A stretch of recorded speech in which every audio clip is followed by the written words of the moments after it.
Голем успех на 21-годишната штипјанка Сандра Ѓоргиева. Нејзиниот филм Зелени ѕидови црна храна во конкуренција од 300 професионални аматерски филмови е избран меѓу 24-те кои на реномираниот филмски фестивал во Сараево ќе се прикажува во официјалната програма на 21 следниот месец. Сараево Филм Фестивал е еден од најголемите фестивали во Европа и трае од 14 август до 22 август. Филмот е сместен во делот за документарни филмови, значи се надпреварувам за 4 награди, почесно срце на Сараево, специјална награда од жири, награда за најдобар филм документарен. На филмот Ѓоргиева работела 1 година, а е посветен на условите за живот во студентскиот дом Гоце Делчев во Скопје. Ме инспирираше самото тоа, фактот што седев таму 2 години во мизерни услови и мислев дека мора да излезе на видели на се што таму се случува.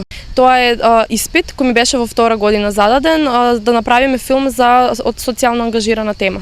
Уште како студент по монтажа на Факултетот за драмски уметности во Скопје, Ѓоргиева се наметна како исклучително квалитетен кадар, каде таа ја гледа својата иднина по завршувањето на студиите. Ако овде најдам соработка со добар режисер, кој што имаме хемија како монтажа, режија, можеби јас ќе се занимавам натаму со режија, секој дека би останало овде не ми е битно местото, туку да го работам тоа што ме исполнува.